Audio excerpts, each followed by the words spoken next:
Okay, so the email went something like this. Hey, I'm 22 years old.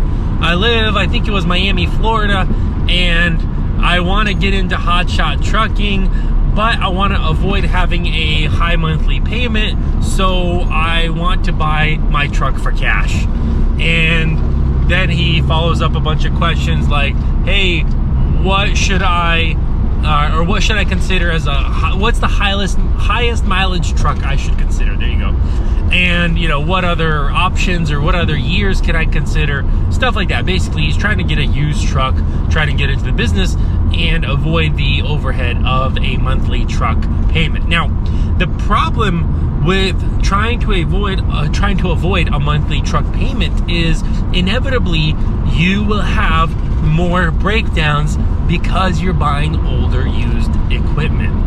Now, that's not even the problem. If you're mechanically inclined, by all means, consider a used truck, right? That's more power to you if you can fix your own truck. Nowadays, trucks are so new, nowadays trucks have so many, so many technology and so many electrical components that you should really be an electrician instead of a mechanic. But you should, you should familiarize yourself with, how these trucks work, and then by all means get an old one. Now, the older you go, the more unreliable. So that's not the main thing, okay? The main thing, dude, is, now I'm not gonna say this guy's name, but the main thing is, buddy, you live in by far one of the most expensive states, Florida. I think he said Florida. I think it was Miami, Florida, actually. So, dude, you live in Miami, Florida. Insurance for you is gonna be through the roof.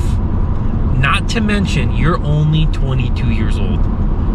Dude, man, insurance, I'm telling you, for a young man like yourself, and in one of the most expensive states, dude, that alone will be double your truck payment, probably. You know what I mean? Double a normal truck payment. I have a good idea of what insurance costs, and I'm gonna venture out and say that your insurance will be probably around $2,000 a month. And when your insurance is even over $1,500, it gets really hard to take some time off. So this is why, man, you're 22, dude, there's so many other things you could be doing. Go to college, go study something, go, maybe, anything other than hotshot. Better yet, maybe just go get a CDL and drive a car hauler, because recently I watched a couple of videos and it looks like there's a huge shortage for company drivers for 9-car Stingers, and I think the average pay per mile on a 9-car Stinger is like $3.80 a mile.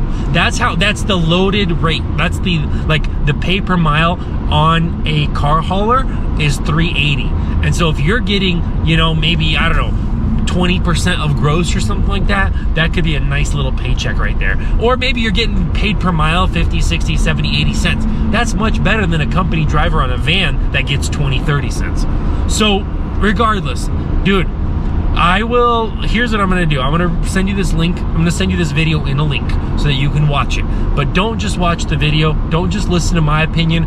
Go back and hear and scroll down and hear what people are saying in the comments. Guys, this gentleman, I think he's 22 years old and he's in Miami, Florida, and he wants to buy a used truck for cash. If you don't have a ton of reserves, right? Like, I'm talking a ton. Let's say you're gonna buy a truck for cash, 30,000 bucks, right? And I mean, I would probably say you gotta go out and have at least $30,000 saved up, so that just in case you break down, right? Because then, you're still gonna have your payments like insurance and stuff like that. So you definitely want to be very, very careful when it comes to buying used equipment, because even though you don't have the monthly payment, you're still gonna have the breakdowns, and the breakdowns will still, no matter the way you look at it, they will still take away your revenue, because if your truck is in the shop, which on a used truck it will be, you're still not making money. So guys, I want to hear from you in the comments down below. What do you guys think? Is my advice okay? Is it accurate? Which is basically, hey, you're too young and you're in an expensive state to look into something else. Any other pointers or tips you could leave so that I could email this video to him, please comment below, you guys. I got this email earlier, and so I really wanted to respond to it. And I thought the Portland traffic, because that's where I am, I'm in Portland, Oregon, and I thought the Portland traffic would be much worse, but it wasn't actually that bad. So it was just a quick little slowdown, which I passed earlier, and so then it, you know, picked back up. So I mean, there's a lot of curves over here, and I'm glad it's not raining. So you know, knock on some wood. There isn't any wood in here, unfortunately, but you know, hopefully there's nobody crashes right in front of me. But that's gonna do it, guys. I really want you to comment below your help for this person, and I will see everyone in the next video.